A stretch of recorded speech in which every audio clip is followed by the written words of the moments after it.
Hello everyone and welcome to today's episode of Piano TV. I'm Allysia, your host, and I just wanted to remind you to sign up for the upcoming webinar on Saturday, February 22nd at 3 p.m. Eastern Time, all about how to design your piano path. It's called 6 Essential Steps to Designing Your Piano Path, and I hope to see you there. I've never done a webinar before. It's going to be a lot of fun.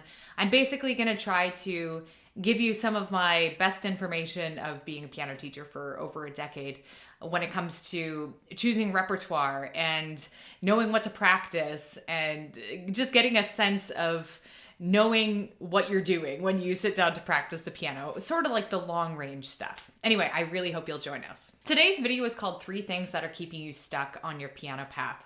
Now, I've been teaching piano since about 2005, 2006, mainly to children, but more recently I've been teaching a lot of adults. I've been teaching exclusively adults, whereas in the past, it was about 1/4 of the people I taught were adults. And because of that, I've started noticing a lot of patterns and consistent problems that come up again and again. When I'm doing my personal coaching sessions, I feel like I repeat myself a lot, not with specific people, but with a broad range of people who have totally different skill levels and interests. It doesn't really matter. There are certain things that tend to come up again and again. So what I wanted to talk about with you guys today are what those things that tend to come up again and again are. I could probably come up with way more than 3, but I didn't want to overwhelm you. So we'll keep it to 3. These are the ones that I consider to be the really big ones. Let's get started. Problem number 1 is playing music that is too difficult. This is probably the most common problem that I see, hands down. So how many times have I, in my piano experience as a teacher, seen a student with less than 100 hours under their belt trying to play like a Debussy Reverie or De Arabesque or something crazy like that? It happens all the time. They spend many laborious hours poring over the piece and just barely clinging on for dear life as they learn it. It's a really difficult process, usually takes them months. And then at the end, they have a finished result that is shaky at best. If I'm looking over what a student has practiced in the last year, and I see maybe a very short list of pieces, maybe there's like only 3 or 4 pieces and they're all pretty difficult, I know I found one of these. I definitely understand that it's this challenging, sexy music that got you attracted to piano in the first place. I don't know why I went that direction, but that's the direction we're going. But it's true. There are pieces that we hear, and those are the pieces that make us want to play piano. We get really excited about it. But if we get to those pieces before we're ready, we're never going to be able to pull them off in a way that we would be able to much more effortlessly pull off once we built some of the foundational skills to get there. Reaching so high so early on in the game means that you're almost definitely going to be missing out on all kinds of fundamental skills, such as being able to play with correct hand balance or dynamics or pedal work or legato or any other number of things. So the remedy in this situation is to balance a challenging piece with several easier pieces, but maybe even easy pieces. So with people who like challenging pieces, I don't want to say never do a challenging piece. Definitely keep doing that if that's what's keeping you motivated and inspired to be at the piano. However, if you're doing, say, 3 pieces, make one of them a challenging one and make 2 of them quite simple. So 2 collections that I recommend to all my students all the time are Bartók's Mikrokosmos 1 and Kabalevsky's Opus 39 for children. Now, these both start at a pretty preparatory level. Mikrokosmos goes from about preparatory to grade 2, whereas the Kabalevsky goes from about preparatory to grade 5. But they both have really great exercises, especially the earlier ones, to help build some of these foundational techniques. So even for students who have been playing for many years and who are at maybe even an advanced level, these can still be really great collections to go through. It's not something that I would encourage beginners to do even. For the most part, I find the Kabalevsky pieces too challenging for most beginners because they are, even though they're preparatory level, they're difficult techniques that most people aren't ready for when they're first starting. But a grade 5 student would be able to really get the hang of it. The really important point here is that learning easier pieces actually oftentimes ends up being really fun, even though it seems like it shouldn't be, because it allows you to really master them. And not only is that emotionally satisfying to actually master a piece of music, but it also allows you to build your skills at a more rapid rate. So if you learn lots of easy pieces, you could do 20 to 40 pieces a year, which is going to expose you to so much more music, so many different techniques, and so much more than you would otherwise be doing with your 3 to 4 really tough pieces a year. Problem number 2. learning too many pieces. This is kind of like the opposite problem. So what'll happen, how this usually goes, is I'll glance over someone's learning list to see what they've been working on for the last little while, and it's like pages and pages and pages. And what it usually is pages and pages of music that they've never finished. It's like, tried this, put it down, tried this, put it down. And I see this long string of pieces that only got to like a 50 or 60% competency level. Just to clarify, what I would consider a huge list would be over 40 pieces in a year. It kind of depends though. So a student who's in their first or second year and working with method books could easily do 80 pieces in a year, just because the pieces are much shorter, but that's not usually what I end up seeing. Another problem with this approach is that you might be spreading yourself too thin on a weekly basis. So people who are practicing a lot of music might have like 6, 7, 8 pieces on the go at any one time.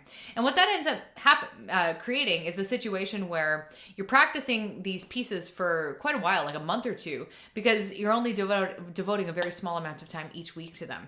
So it's hard to get a sense of progress with that approach as well, because if you're learning a simple piece that should only take you 2 or 3 hours, but it takes you a month because you're only doing 10 minutes a day, it can be kind of a frustrating, experience. So that's why the remedy in this situation is to have a reasonable amount of pieces on the go at any one time. So I usually recommend 3 pieces on the go at any time. Josh Wright, who you all, I'm sure, are familiar with, recommends a lower number. He usually says for adult students who practice about an hour a day, he recommends they do probably no more than 2 pieces, sometimes even 1. And that's because it's hard to really sink your teeth into a piece, as well as integrate some of the supplemental activities like sight reading, ear training, and so on, unless you're devoting a lot of time to it. In general, a piece at your level is going to take probably like somewhere in the ballpark of, for easier students, it'll be more like a few hours to polish a piece. Not that you have to polish every piece, but for someone who's like, if I wanted to polish a grade 9 level piece, it might take me like 10 hours, maybe even closer to 20 hours, just depending on the piece. So that is something to consider. So it is worthwhile. I say 3 because I find that you can do 1 piece that's kind of like right at your level, and maybe 1 that might be slightly harder, 1 that might be slightly easier. And I find that to be, it has enough variety that people who tend to get bored easy can usually subsist with that. Problem number 3, I kind of alluded to this one, but it is getting a piece to the halfway point and then abandoning it forever. It's not that you have to finish every piece that you learn. I don't believe in that. I don't think you have to finish every single thing you start, but this is the problem that I see when I look at someone's learning list and I see all the, pieces learned to 50%, 50%, abandoned, halfway, etc. And if I see a long string of those, you're one of those. So there's 2 aspects to this problem. One of them is that this kind of person is bored easily and doesn't really like to stick around with pieces too long because they're always looking for variety. The second aspect of this is the kind of person who really doesn't like doing detail-oriented work. They love the thrill and challenge of picking up a new piece and starting to get acquainted with it. But when it comes to doing sometimes the more tedious work, like drilling certain bars, working on tempo, once the kind of thrill of like the sight reading portion of it is over, that's when people tend to lose interest. So that's a common tendency. So the first remedy is to choose music that's actually appropriate for your level. So if you're a grade 6 level student, choose something that's kind of in that 4 to 7 range. Okay, so you're a grade 5 level student. It's one thing to pick up a Chopin prelude at a grade 8 level, learn the notes, learn the rhythms. You could do it. You definitely could do it. But the detail work becomes very difficult if it's quite a bit above your level. So I recommend doing pieces closer to your level so that when you do the detail work, you're actually like really able to focus on it, because you're not just flying by on the seat of your pants trying to hold on for dear life to the notes and the rhythms that are quite complex for you. A grade 5 piece, if you're a grade 5 student, should feel like you can really get it in your grasp within like close to a month.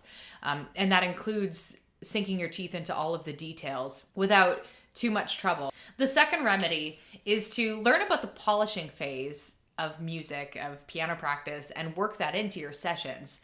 So there are 3 stages of piano practice: the beginning stage when you're sight reading, the developing stage when you're trying to put it all together and get it like roughly to where it needs to be, and then the polishing stage when you are shining it up, getting the tempo right, getting rid of the mistakes, making it fluent. So if the problem is that boredom's your enemy and you have a lot of fun sailing through the beginner and developing stage of a piece, but the polishing stage is really boring to you, I encourage you to do some research online on what that polishing stage really entails. Because I find a lot of the time people at this stage will just kind of like they'll just play their music start to finish a few times and then they're like, well, I don't know, I guess I practiced it. There's not really any rhyme or reason to it. So I have created a video in the past called How to Get a Piece to Performance Level. You can check that out for more information. And there's also other people online such as Josh Wright who have talked about this as well. And I encourage you to do a bit of research so that your practice sessions when you're in that polishing phase are deliberate, that you're tackling it in a sensible way. You're not just like reading through it a couple times. Anyway, I'm going to wrap today's video up. I hope it shed a little bit of light on some of the problems that adults face at the piano. Again, these are things that I see with my coaching students over and over and over again. So my assumption is that there are many, many more of you out there who can relate to some of these problems. So what I want to encourage you to do is diagnose yourself. Which tendency do you think you fall into? And it's also possible that none of these apply to you and you're very balanced, and that's great. Then give yourself a high five if that's true and go back to your beautiful, wonderful piano practice. For the rest of us, you probably found yourself agreeing maybe with one or two of these tendencies. So I want you to see what you can do about, like, take one action towards remedying it. So if you tend to learn music that's too difficult, go pick a piece that's like really, that you think would be really easy. Start learning that and see what happens. There's many examples I could give like that, but I am going to wrap today's video up. Definitely join us on the webinar. I'm really excited about that. We're going to be talking about some of the same things, just how to choose music and such. I already talked about that at the beginning, so I don't want to go too much on about it now, but yeah, please join us. The link's below, and I'll catch you in the next video. Bye guys.